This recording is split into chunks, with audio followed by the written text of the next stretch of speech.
Dear viewers, you are warmly welcome in this lecture. Kindly subscribe this channel and also press the bell icon below so that you could be notified about any new video from Biology Guardian. Thank you.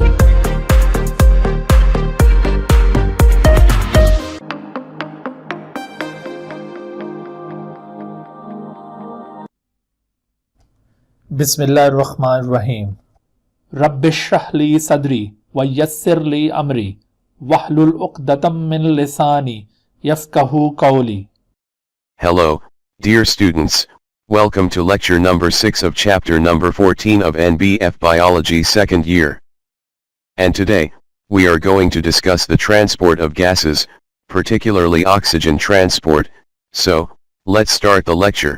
आज के topic में हमने transport of gases के बारे में learn करना है। Transport of gases, और वो कौन सी गैसेस हैं? वो रेस्पिरेटरी गैसेस हैं, यानी ऑक्सीजन एंड कार्बन डाइऑक्साइड। इन दोनों को रेस्पिरेटरी गैसेस कहा जाता है। तो इनका ट्रांसपोर्ट आज हम डिस्कस करेंगे। और इन गैसेस का ट्रांसपोर्ट दरअसल सर्कुलेटरी सिस्टम के जरिए होता है। Transport of gases is carried out by means of circulatory system.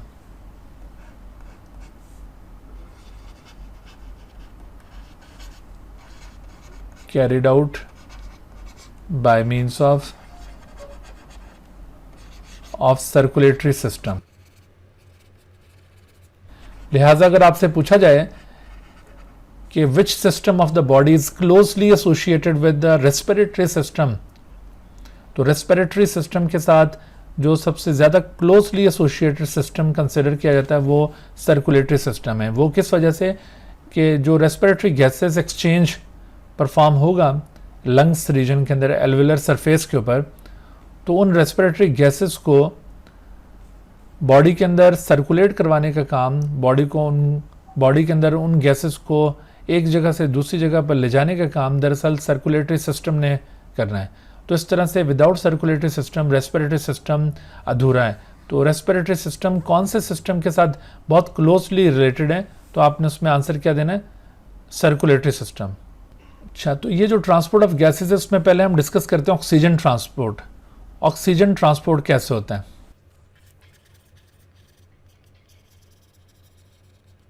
Oxygen का ट्रांसपोर्ट किस डायरेक्शन में होगा? तो ऑक्सीजन का ट्रांसपोर्ट आप बताएंगे कि ये लंग से टिश्यू बेड की तरफ होगा। इसकी डायरेक्शन क्या होगी ऑक्सीजन ट्रांसपोर्ट की?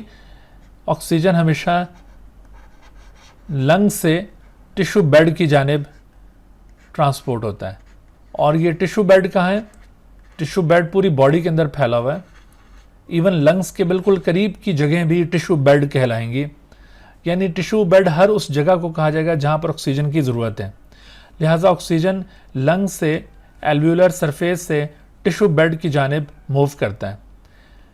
ऑक्सीजन का ये ट्रांसपोर्ट हमारे ब्लड के रेड ब्लड सेल्स के ज़रिए होता है। रेड ब्लड सेल्स जो कि ब्लड का एक ख़ास कंपोनेंट है, तो उसके ज़रिए ये ट्रांसपोर्ट परफॉर्म होना है। RBCs, जिनको एरिथ्रोसाइट्स भी कहा जाता है, erythrocytes are involved in this transport. RBC के जरिए जो ऑक्सीजन की ट्रांसपोर्ट हो रही है वो टोटल ऑक्सीजन ट्रांसपोर्ट का तकरीबन कोई 97% है। जितनी ऑक्सीजन ट्रांसपोर्ट हो रही है हमारी बॉडी के अंदर उसका यूं समझ लें 97% by means of RBC transport होना है। और इसके अलावा बाकी का जो 3% है वो as dissolve in plasma transport होगा। Plasma is also involved. तो प्लाज्मा की इन्वॉल्वमेंट किस हद तक है कि only 3% of total oxygen is transported by plasma as dissolved in it. Plasma जो कि ब्लड का लिक्विड पार्ट होता है, इस प्लाज्मा के जरिए भी तकरीबन 3% के करीब जो टोटल ऑक्सीजन बॉडी के अंदर ट्रांसपोर्ट हो रही है वो प्लाज्मा के ज़रिए होगी, प्लाज्मा में डिज़ोल्व होकर। तो पहले ज़रा देखते हैं कि ये जो 97% ऑक्सीजन की ट्रांसपोर्ट हो रही है बाय मींस ऑफ RBCs वो कैसे हो रही है। RBC जो कि इस तरह से बाइकनकेव शेप के सेल्स होते हैं। वैसे ओवरव्यू में अगर इन सेल्स को देखा जाए तो ओवरव्यू में आपको ये डिस्क्वाइड सेल्स नजर आएंगे, बिल्कुल डिस्क लाइक। लेकिन अगर आप इन आरबीसीज को साइड व्यू में देखते हैं तो ये आरबीसीज इस तरह से आपको सेंटर से थिन और अपने मार्जिन से थोड़े से ये थिक नज़र आते हैं। इस तरह की ये बाइकनकेव शेप के सेल्स नज़र आते हैं। असल में ये जो शेप है सेल्स की, आरबीसीज की जो शेप है, ये इनके फंक्शन के लिहाज से एडाप्टिव है, क्योंकि आरबीसीज ने ऑक्सीजन को एब्जॉर्ब करना होता है। तो ऑक्सीजन को एब्जॉर्ब करने के लिए आरबीसी का सरफेस एरिया ज़्यादा होना चाहिए। तो आप देखिए कि आरबीसी का ये जो आरबीसी की जो शेप आप देख रहे हैं ना, ये इसके सरफेस एरिया को बढ़ाने के लिए बड़ा इंपॉर्टेंट रोल प्ले कर रही है। इसके बरक्स अगर आरबीसी की शक्ल बिल्कुल स्फेरिकल सैक की तरह होती तो ऐसी सूरत में इसका सरफेस एरिया कुछ कम हो जाता। तो सरफेस एरिया इंक्रीज करने के लिए ये इसकी शेप दरअसल रिस्पॉन्सिबल है। आरबीसी हमारे बॉडी के ऐसे सेल्स हैं जिनके अंदर कोई न्यूक्लियस नहीं होता। RBC do not contain nuclei, ठीक है, they do not contain nuclei and other organelles, इनमें दूसरे ऑर्गेनल्स भी नहीं हैं। आरबीसी का जो साइटोप्लाज्म होता है ना, it is full of the haemoglobin. Cytoplasm is full of haemoglobin. एक प्रोटीन है हीमोग्लोबिन, उससे ये भरा हुआ है। तकरीबन इनके साइटोप्लाज्म के अंदर यूं समझ 95% of the cytoplasm consist of haemoglobin, और बाकी का जो 5% रह गया है इसके साइटोप्लाज्म का, उसके अंदर डिफरेंट टाइप के एंजाइम्स हैं। तो आरबीसी एक दफ़ा बनने के बाद ये दोबारा डिवाइड भी नहीं करते। इनका एक ख़ास लाइफ स्पैन है। आपने छोटी क्लासेस में पढ़ा होगा कि 120 दिन के बाद ये मर जाते हैं और उसके बाद नए आरबीसी उनकी जगह ले लेते हैं। तो इस तरह से आरबीसी का ये जो आप आरबीसी के ये जो फीचर्स आपने देखे हैं, ये इसके फंक्शन के साथ बहुत ज़्यादा रिलेटेड है। अब देखिए आरबीसी के अंदर ये जो हीमोग्लोबिन पाया जाता है, हीमोग्लोबिन, जिसको शॉर्ट फॉर्म में आप HB कह सकते हैं। हीमोग्लोबिन बेसिकली ग्लोब्यूलर प्रोटीन है। Haemoglobin is basically a globular protein, और आपने फर्स्ट ईयर के कोर्स के अंदर पढ़ा होगा कि haemoglobin molecule consist of 4 polypeptides,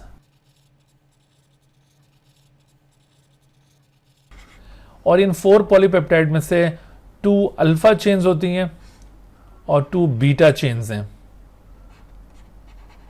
2 alpha chains and 2 beta chains.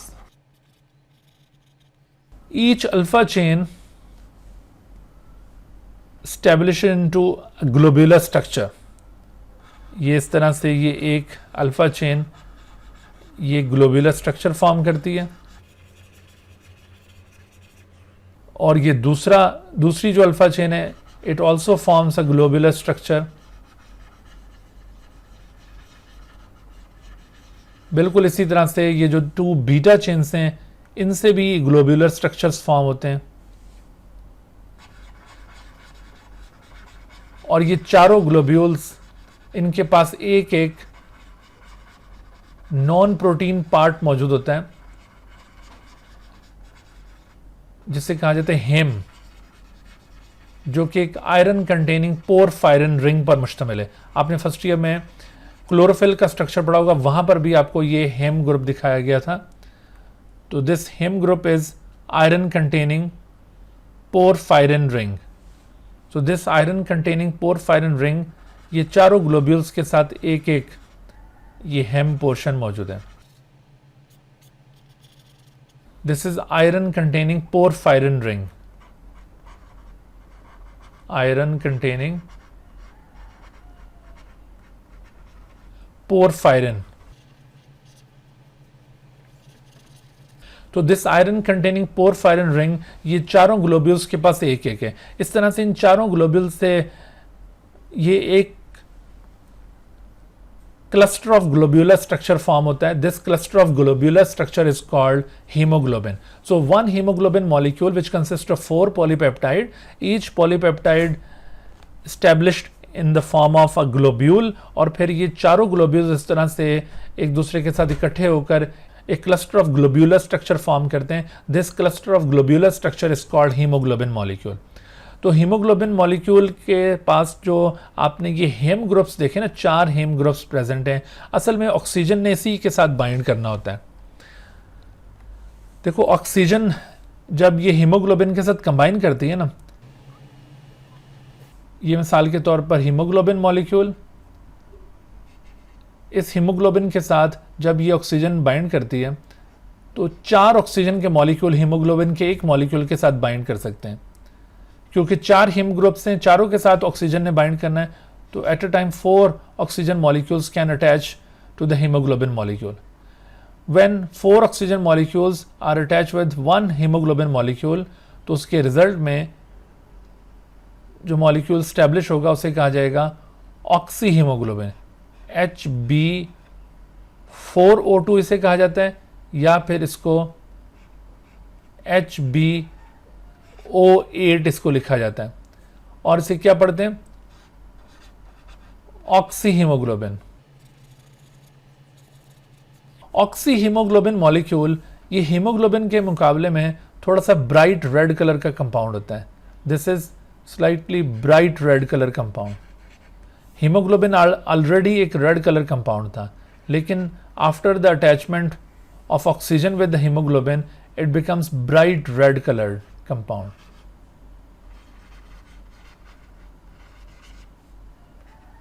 ठीक है, तो ये ब्राइट रेड कलर का कंपाउंड ऑक्सी हीमोग्लोबिन, इसकी फॉर्मेशन दरअसल एक एंजाइम के जरिए कैटेलाइज होती है. That enzyme is known as carbonic anhydrase. Carbonic anhydrase एक एंजाइम है which catalyzes the binding of oxygen with the hemoglobin. Carbonic anhydrase is an enzyme that catalyzes the binding of oxygen with the hemoglobin to form oxyhemoglobin. और ये enzyme कहाँ मौजूद होता है? This is also found in the RBC cytoplasm. तो ये reaction भी RBC के साइटोप्लाज्म में ही हो रहा है. चूंकि ये एंजाइम आरबीसी साइटोप्लाज्म के अंदर मौजूद है, हीमोग्लोबिन भी आरबीसी साइटोप्लाज्म में मौजूद है, therefore this reaction occurs in RBC cytoplasm.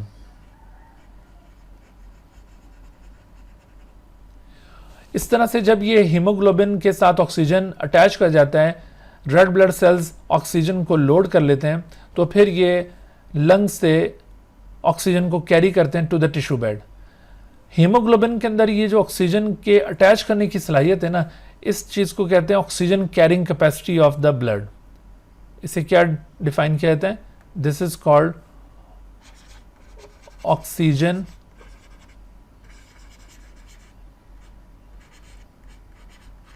Carrying capacity. What is oxygen carrying capacity? इसको कैसे डिफाइन करेंगे? Oxygen carrying capacity can be defined as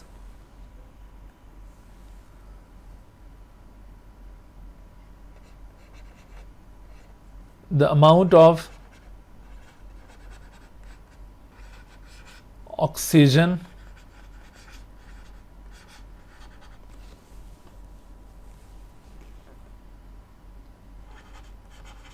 absorbed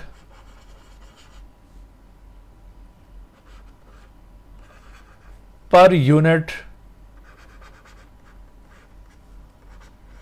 volume of blood. The amount of oxygen absorbed per unit volume of blood is called oxygen carrying capacity of the blood. हमारे blood की oxygen carrying capacity क्या होती है? Oxygen carrying capacity of the blood can be defined as the amount of oxygen absorbed per unit volume of blood. इस बात को ज़रा समझने की कोशिश करनी है कि देखो ब्लड का एक जो यूनिट वॉल्यूम है ना, वो कितनी ऑक्सीजन को एब्जॉर्ब कर सकता है, ये ऑक्सीजन कैरिंग कैपेसिटी कहलाएगी. और ये यूनिट वॉल्यूम कितना होगा? इस यूनिट वॉल्यूम को आप आमतौर पर 100 ml की फॉर्म में लेते हैं. 100 ml यानी हमारे ब्लड का ईच 100 ml ये कितनी ऑक्सीजन कैरी कर सकता है। आप ये यूनिट वॉल्यूम आमतौर पर तो 100 ml लेते हैं, इवन आप ये यूनिट वॉल्यूम 1 ml भी ले सकते हो। आप ये भी कैलकुलेट कर सकते हो कि how much oxygen is absorbed पर ml ऑफ द ब्लड। इसी तरह से आप इसको 100 ml के बजाय 1 लीटर भी ले सकते हो, ये यूनिट वॉल्यूम 1 लीटर भी हो सकता है। तो आप इसी तरह से अमाउंट ऑफ ऑक्सीजन एब्जॉर्ब्ड पर लीटर ऑफ ब्लड उसको भी कैलकुलेट कर सकते हो। बहरहाल ये जो यूनिट वॉल्यूम ऑफ ब्लड है ये 1 ml भी हो सकता है, 100 ml भी हो सकता है, 1 लीटर भी हो सकता है, कोई भी ये यूनिट वॉल्यूम आपने लेना है और उसके अंदर ये चेक करना है कि कितनी ऑक्सीजन उसके अंदर एब्जॉर्ब हो सकती है। ठीक है, तो इस तरह से ये ऑक्सीजन कैरिंग कैपेसिटी कहलाएगी। और ऑक्सीजन कैरिंग कैपेसिटी की वैल्यू कितनी है हमारे ब्लड के अंदर? नॉर्मली ऑक्सीजन कैरिंग कैपेसिटी जो हमारे ब्लड में पाई जाती है वो है 19.4 ml पर 100 ml ऑफ ब्लड, जिसको हम राउंड ऑफ करके अप्रॉक्सीमेट करते हैं एज 20 ml पर 100 ml ऑफ ब्लड। आप इसको 19.4 ml को क्या सपोज करते हैं? 20 ml, उसको राउंड ऑफ करके 20 ml कंसिडर कर लेते हैं। तो इस तरह से ये 20 ml पर 100 ml ऑफ ब्लड ये ऑक्सीजन कैरिंग कैपेसिटी ब्लड की आमतौर पर बताई जाती है। 20 ml पर 100 ml ऑफ ब्लड, इतनी ऑक्सीजन जब कैरी होगी ना तो उस वक्त आप देखेंगे कि ब्लड के अंदर मैक्सिमम सैचुरेशन पॉसिबल होगी। और वो मैक्सिमम सैचुरेशन कितनी होती है? 97% सैचुरेशन। 97% जब सैचुरेशन होगी तो उस वक्त इतनी ऑक्सीजन कैरी कर सकेगा ब्लड। 97% सैचुरेशन का मतलब क्या है? 97% सैचुरेशन का मतलब यह है कि किसी आरबीसी के अंदर सपोज करो कि 100 हीमोग्लोबिन के मॉलिक्यूल्स मौजूद हैं किसी आरबीसी में। सपोज करें, वैसे तो 100 नहीं होते, वो तो बहुत ज़्यादा है, लेकिन सपोज करें for the sake of understanding कि एक आरबीसी जो है ना उसके अंदर 100 हीमोग्लोबिन मॉलिक्यूल्स हैं और अगर उस आरबीसी में मौजूद 100 हीमोग्लोबिन मॉलिक्यूल्स में से 100 हीमोग्लोबिन मॉलिक्यूल्स में से अगर 97 हीमोग्लोबिन मॉलिक्यूल ऑक्सीजन को अपने साथ अटैच कर लेते हैं, 97 हीमोग्लोबिन मॉलिक्यूल्स वो अगर ऑक्सीजन को अपने साथ अटैच कर लेते हैं, oxygen is loaded in 97 haemoglobin molecules.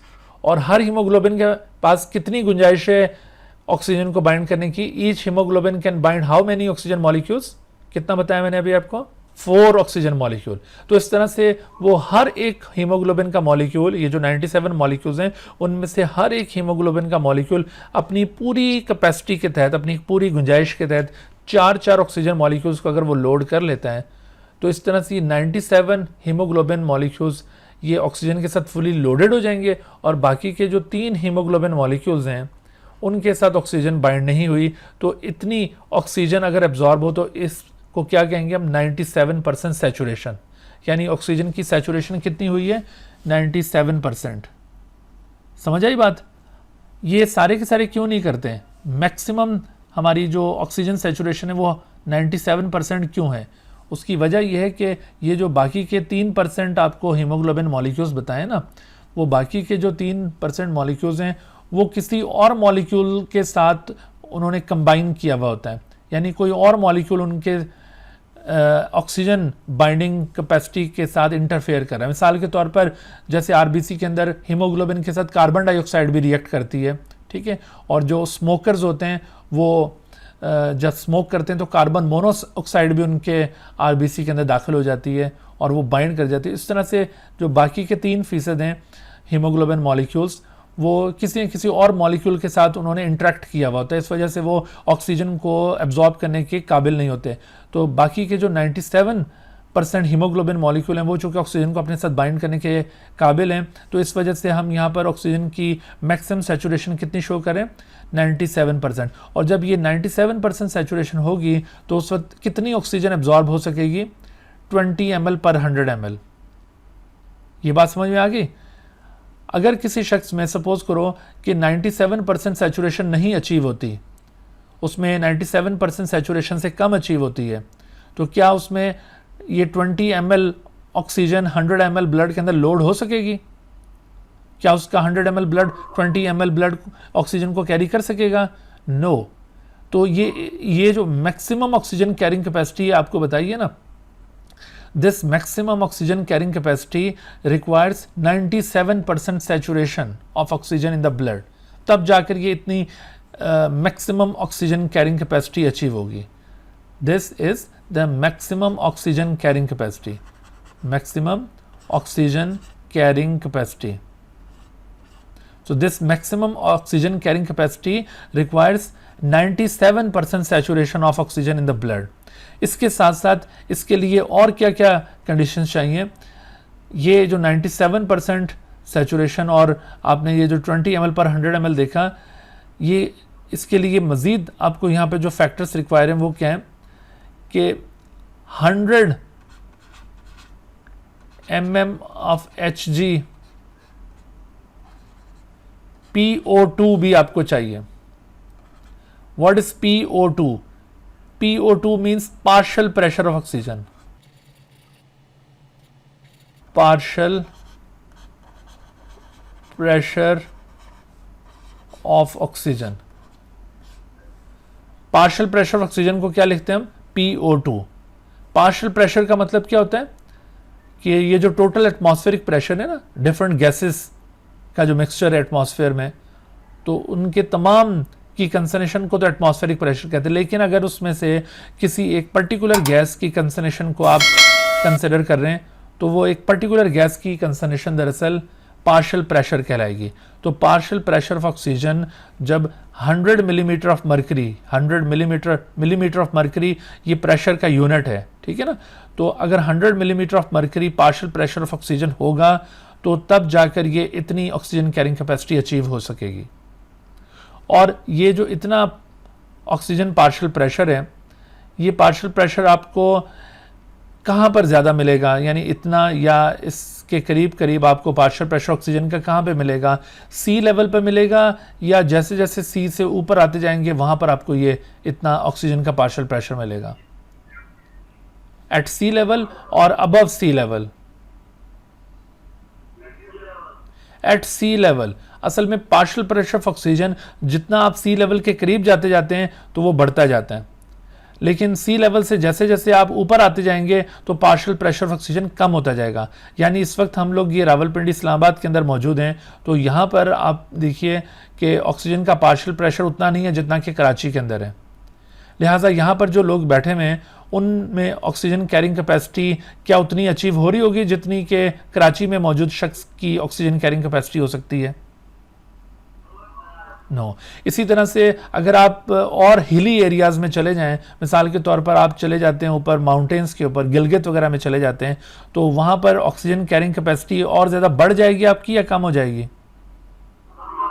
बिल्कुल। क्यों कम हो जाएगी? तो आपने कहना है कि actually partial pressure of oxygen कम होता जा रहा है। पार्शियल प्रेशर ऑफ ऑक्सीजन कम होने की वजह से जो सैचुरेशन थी वो कम हो गई है ब्लड के अंदर ऑक्सीजन की, और जब ऑक्सीजन की सैचुरेशन कम हो गई है तो ऑक्सीजन लोड करने की जो ब्लड की सलाहियत थी वो भी कम हो गई, यानी ऑक्सीजन कैरिंग कैपेसिटी भी कम हो गई है।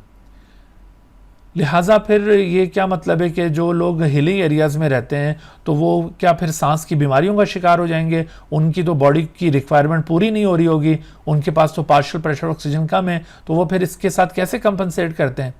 तो असल में जो हिली एरियाज़ के लोग होते हैं ना, they are adoptive with that particular situation. कैसे एडाप्टिव होते हैं कि उनके अंदर जो कंसंट्रेशन ऑफ हीमोग्लोबिन है वो ज़्यादा हो जाती है।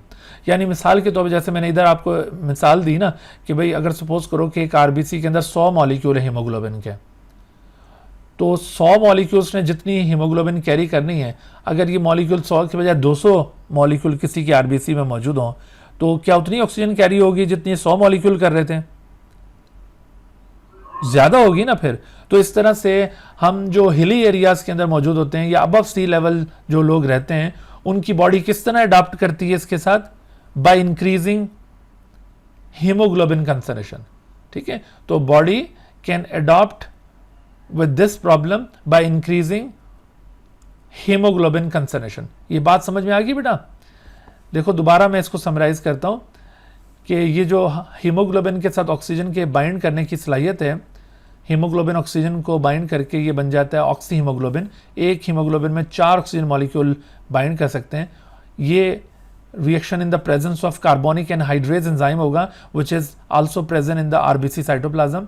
सो इस रिएक्शन को क्या कहा जाता है? इस रिएक्शन को कहते हैं oxygen carrying capacity of the blood. यानी इसको हम दूसरे लफ्जों में यूं डिफाइन करेंगे, the amount of oxygen absorbed per unit volume of the blood is called oxygen carrying capacity. और maximum oxygen carrying capacity is 19.4 ml पर 100 ml, जिसको आप 20 ml पर 100 ml कंसिडर कर सकते हो। और ये 20 ml पर 100 ml ऑक्सीजन कैरिंग कैपेसिटी भी उस वक्त अचीव होगी व्हेन 97% सैचुरेशन इज अचीव्ड। और 97% सैचुरेशन के लिए ज़रूरी है कि 100 millimetre of mercury partial pressure of oxygen हो, तब ये 97% अचीव होगी, तब इतनी ऑक्सीजन कैरी हो सकेगी। और अगर प्रेशर इससे कम हुआ तो ऑक्सीजन कैरिंग कैपेसिटी कम हो जाएगी। अगर इससे ज़्यादा प्रेशर आप प्रोवाइड करते हैं, यानी किसी शख्स के नाक के ऊपर आप ऑक्सीजन का सिलेंडर पूरे का पूरा खोल देते हैं इस तरह, और यूं बल्क में उसको ऑक्सीजन मिल रही हो, तो इसके बावजूद आप देखेंगे कि उसमें 20 ml से ज़्यादा पॉसिबल ही नहीं है। क्यों? क्योंकि मैक्सिमम सैचुरेशन कितनी पॉसिबल है? 97%। और इतनी सैचुरेशन पर इतनी ऑक्सीजन कैरी हो सकती है, इससे ज़्यादा सैचुरेशन मुमकिन नहीं है। क्यों मुमकिन नहीं है? मैंने उसका भी रीज़न आपको बताया था कि असल में बाकी के जो 3% हीमोग्लोबिन के मॉलिक्यूल होते हैं वो किसी न किसी और काम के अंदर मशगूल होते हैं, यानी किसी और मॉलिक्यूल के साथ उन्होंने इंटरेक्ट किया होता है। इस वजह से वो फ्री नहीं है कि वो ऑक्सीजन को अपने साथ बाइंड कर सकें। ठीक है बच्चों, ये बात क्लियर हो गई आपको? कोई कंफ्यूजन तो नहीं है? वेल डन जी बच्चों। तो इस ऑक्सीजन कैरिंग कैपेसिटी के ऊपर ना कुछ फैक्टर्स इन्फ्लुएंस करते हैं। Factors affecting the oxygen carrying capacity of the blood. तो oxygen carrying capacity of blood के ऊपर जो फैक्टर्स इन्फ्लुएंस करते हैं उनमें आप याद रखिए कि एक तो उसमें आपने अभी नोट किया कि partial pressure of oxygen PO2, ये फैक्टर इस पे इन्फ्लुएंस करता है। Partial pressure of CO2 PCO2, ये फैक्टर भी इसके ऊपर इन्फ्लुएंस करेगा। इसके साथ साथ टेम्परेचर का भी इसके ऊपर इफेक्ट होता है और pH का भी इसके ऊपर इफेक्ट होता है। पार्शियल प्रेशर ऑफ ऑक्सीजन, इसका मैंने रिलेशन अभी आपको एक्सप्लेन कर दिया था कि जैसे जैसे पार्शियल प्रेशर ऑफ ऑक्सीजन बढ़ेगा तो ऑक्सीजन कैरिंग कैपेसिटी भी बढ़ती है। यानी इसके लिहाज से अगर आप एक्सप्लेन करें तो आप कह सकते हैं कि oxygen carrying capacity is directly proportional to the partial pressure of oxygen, PO2 के साथ डायरेक्टली प्रोपोर्शनल है। लेकिन up to certain limit, up to certain limit,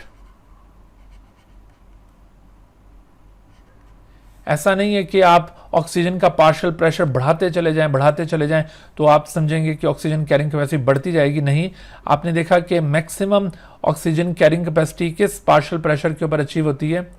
maximum oxygen carrying capacity is achieved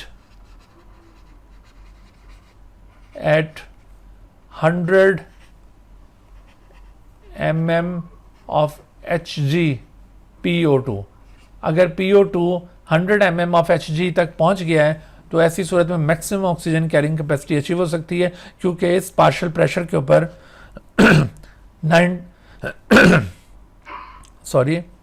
तो इस पार्शियल प्रेशर के ऊपर 97% saturation मुमकिन होगी और 97% सैचुरेशन के केस में maximum oxygen carrying capacity achieve हो सकती है।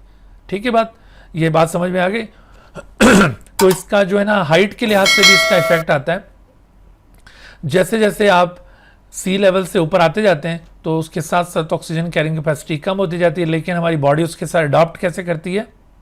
What is the adaptation in the peoples of hilly areas to improve the oxygen carrying capacity? ये कैसी एडाप्टेशन में पाई जाती है ऑक्सीजन कैरिंग कैपेसिटी को इम्प्रूव करने के लिए?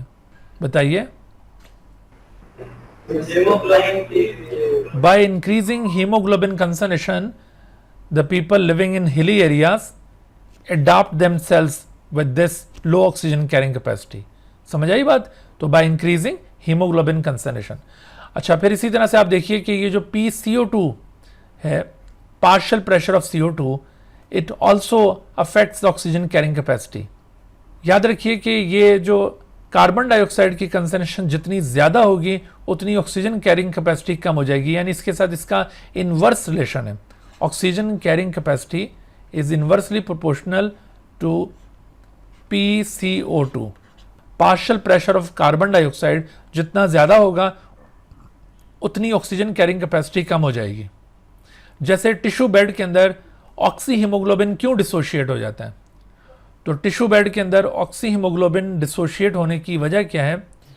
ऑक्सी हीमोग्लोबिन ये टिश्यू बेड के अंदर डिसोशिएट हो जाता है ना, डिसोशिएट यानी टूट जाता है, dissociated in tissue bed.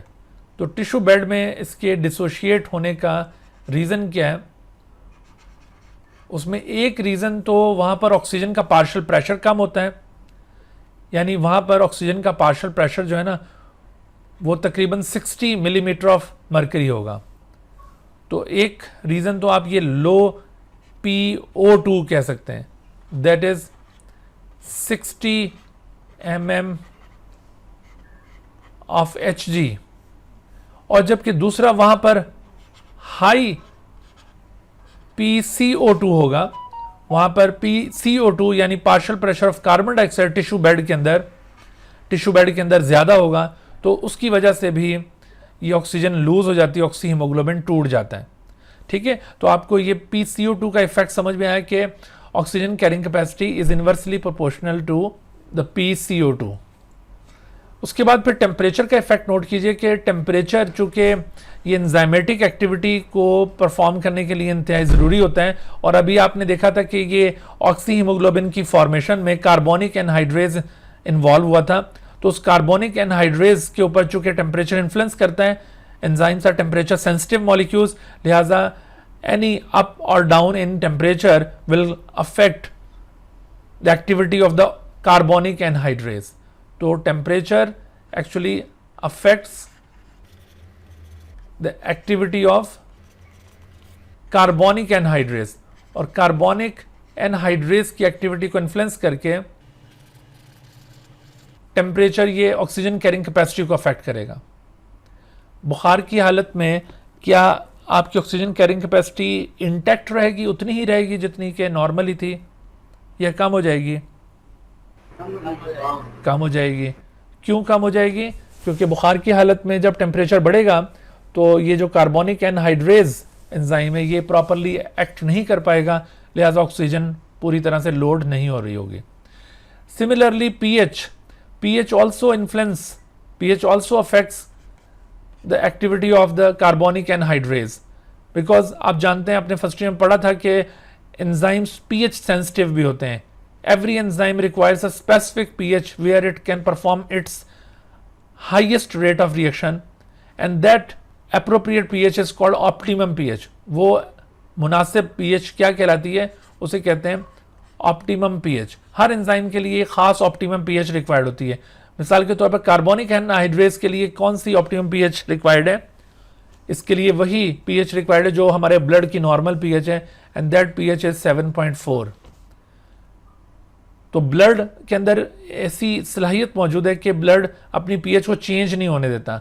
Actually blood buffer के तौर पर एक्ट करता है, वो पीएच रेजिस्टेंट है, लेकिन फिर भी इसके बावजूद अगर पीएच में कोई चेंजिंग आ जाए, मिसाल के तौर पर कोई शख्स बहुत ज़्यादा अल्कोहलिक है, बहुत ज़्यादा अल्कोहल लेता है वो, ठीक है, शराब पीता है, तो ऐसी सूरत में उसके ब्लड की पीएच अफेक्ट होगी, और ब्लड की पीएच अफेक्ट होगी तो उसकी ऑक्सीजन कैरिंग कैपेसिटी भी अफेक्ट होगी. तो इस तरह से आपने देखा कि oxygen carrying capacity of the blood is influenced by number of factors, जिसमें पार्शियल प्रेशर ऑफ ऑक्सीजन था, partial pressure of carbon dioxide, temperature और पीएच, इन सब का इन्फ्लुएंस होता है अपॉन ऑक्सीजन कैरिंग कैपेसिटी. अच्छा, अगर मैं आपसे पूछता हूं कि एक न्यू बॉर्न बेबी है, न्यू बॉर्न बेबी, तो इस न्यू बॉर्न बेबी की बॉडी में जो ब्लड पाया जाता है और एक एडल्ट ह्यूमन बीइंग, तो इस एडल्ट ह्यूमन बीइंग, अगर इन दोनों को हम कंपेयर करें और अगर हम सपोज करें, अगर हम ये मान लें कि इस न्यूबॉर्न के अंदर और इस एडल्ट ह्यूमन बीइंग के अंदर जो ब्लड पाया जाता है उनके अंदर हीमोग्लोबिन की सेम कंसंट्रेशन, अगर हम सपोज कर लें, अगर इन दोनों में कंसंट्रेशन ऑफ हीमोग्लोबिन सेम है, ठीक है, suppose that both have same concentration of hemoglobin, इन दोनों में हीमोग्लोबिन की कंसंट्रेशन अगर सपोज किया जाए कि सेम है, तो बताओ ऑक्सीजन कैरिंग कैपेसिटी फिर किसकी ज्यादा होगी, न्यूबॉर्न बेबी की या एडल्ट ह्यूमन बीइंग की? अगर ये दोनों एक ही जगह पर मौजूद हैं, ठीक है, ऐसा नहीं है कि ये न्यूबॉर्न बेबी कराची में मौजूद है और एडल्ट ह्यूमन बीइंग यहाँ इस्लामाबाद में है, ठीक है, बल्कि हम ये अज्यूम कर रहे हैं कि दोनों एक ही जैसे इन्वायरमेंट के अंदर मौजूद हैं और हमने साथ ये भी सपोज किया कि दोनों में हीमोग्लोबिन की कंसंट्रेशन भी सेम है। ये इस वजह से सपोज किया है कि एक्चुअली न्यूबॉर्न बेबी के अंदर एडल्ट से हीमोग्लोबिन की कंसंट्रेशन ज़्यादा होती है, तो हम इस वक्त ये अज्यूम करें कि दोनों में हीमोग्लोबिन की कंसंट्रेशन बराबर है। तो अब सवाल ये है कि ऑक्सीजन कैरिंग कैपेसिटी किसकी ज़्यादा होनी चाहिए जी, एडल्ट की या न्यूबॉर्न की? न्यूबॉर्न की ज़्यादा होगी। वो कैसे?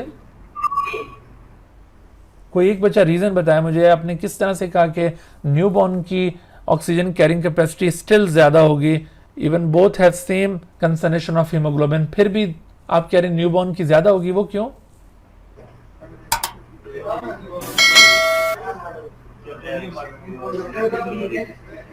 जल्दी से कोई एक बच्चा आंसर दे मुझे, आपस में मशवरा कर लें। एडल्ट की ज्यादा होगी। अच्छा चलें, इसका रीजन बताएं। शाबाश, ठीक है, आपने किसी ने कहा एडल्ट की ज्यादा होगी, जरा बताओ क्यों ज्यादा होगी? सर पहले आपने होता है कि न्यूबॉर्न बेबी में वो हेमोग्लोबिन की कंसंट्रेशन ज्यादा होती है, पहले आपने बताया कि न्यूबॉर्न बेबी में ज्यादा होती है ना, मैंने आपको अभी तक ऑक्सीजन कैरिंग कैपेसिटी तो नहीं बताई न्यूबॉर्न में ज़्यादा होती है या एडल्ट में ज़्यादा होती है। मैं तो आप लोगों से सवाल पूछ रहा हूँ बेटे। देखो, हमने ये अज्यूम किया कि दोनों एक ही जैसे इन्वायरमेंट में मौजूद हैं, दोनों में सपोज करते हैं कि हीमोग्लोबिन की कंसंट्रेशन भी बराबर है, तो आप बताओ ऑक्सीजन कैरिंग कैपेसिटी क्या वो बराबर होगी या किसी में ज़्यादा होगी? तो आप कह रहे हैं अगर एडल्ट में ज़्यादा होगी तो क्यों ज़्यादा होगी? कोई रीज़न भी बनाओ ना माइंड में। देखो, आप साइंस की स्टूडेंट हो तो जब भी कोई बात करो ना तो पीछे कोई ना कोई रीज़न बनाया करो कि आपकी बात जो है ना वो बगैर रीज़न के ना हो। सर ये तो हमने सपोज किया है ना, वैसे तो न्यूबॉर्न। हाँ, तो अब जब हमने सपोज कर लिया तो अब इस हालत में बताओ ना। देखो, हमने कॉन्सेप्ट को किसी पॉइंट ऑफ व्यू से डिस्कस करना है ना, तो हमने देखो इसको सपोज कर लिया कि दोनों में बराबर है, तो ऐसी सूरत में आप समझते हैं कि एडल्ट में ज़्यादा हो जाएगी? नहीं। चलें बैठे, मैं आपको समझाता हूँ। देखो, अगर ये दोनों में हीमोग्लोबिन की कंसंट्रेशन बराबर हो, इसमें नंबर ऑफ आरबीसी बराबर हो, ठीक है, दोनों में नंबर ऑफ आरबीसी भी बराबर हो, और अगर उनमें हीमोग्लोबिन की कंसंट्रेशन भी बराबर हो, तो ऐसी सूरत में दोनों की ऑक्सीजन कैरिंग कैपेसिटी सेम होगी। दोनों जबकि एक इन्वायरमेंट के अंदर भी मौजूद हैं, दोनों में ये दोनों पैरामीटर्स भी सेम है, फिर ऑक्सीजन कैरिंग कैपेसिटी के डिफरेंट होने का कोई तुक नहीं बनता, फिर बराबर होगी।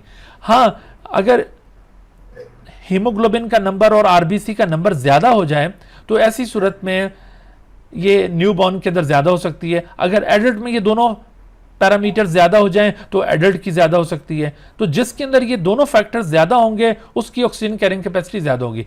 आप इस बुनियाद के ऊपर ये मत कहें कि एडल्ट की ज़्यादा होगी कि एडल्ट बॉडी के अंदर ब्लड ज़्यादा क्वांटिटी में मौजूद है। आपके जहन में कहीं ये रीज़न तो नहीं बन रहा था? आप बोल नहीं सके, लेकिन शायद ये रीज़न बन रहा हो कि चूंकि एडल्ट ह्यूमन बीइंग में ब्लड की क्वांटिटी ज़्यादा है, इसमें कोई 5-6 लीटर के करीब ब्लड है और न्यूबॉर्न के अंदर बमुश्किल 1 लीटर भी ब्लड नहीं है, तो क्या आपके माइंड में ये तो नहीं आ रहा था कि ये ब्लड की क्वांटिटी एडल्ट में ज़्यादा है तो ऑक्सीजन कैरिंग कैपेसिटी इसकी इस वजह से ज़्यादा है, ऐसा तो नहीं था।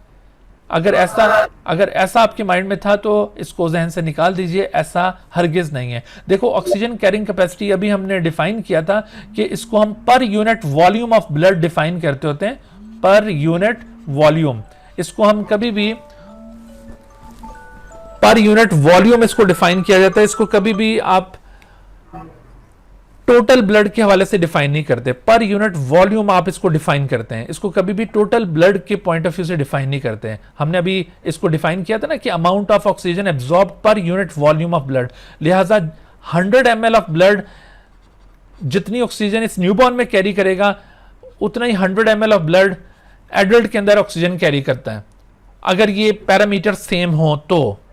लेकिन जिसमें ये जो मैंने फैक्टर्स पॉइंट आउट किए हैं ये ज्यादा होंगे, उसके अंदर ऑक्सीजन कैरिंग कैपेसिटी भी ज्यादा हो जाएगी। तो अब आपको मेरे ख्याल में ये कॉन्सेप्ट बिल्कुल क्लियर हो चुका होगा, ठीक है जी। तो आज के लेक्चर के अंदर हमने सिर्फ ऑक्सीजन ट्रांसपोर्ट को कंप्लीट किया है। इंशाल्लाह फिर हम कल के लेक्चर के अंदर जो इसका अगला हिस्सा है कार्बन डाइऑक्साइड ट्रांसपोर्ट, उसके बारे में डिस्कस करेंगे। कोई कंफ्यूजन है तो आप पूछ सकते हैं। ओके जी।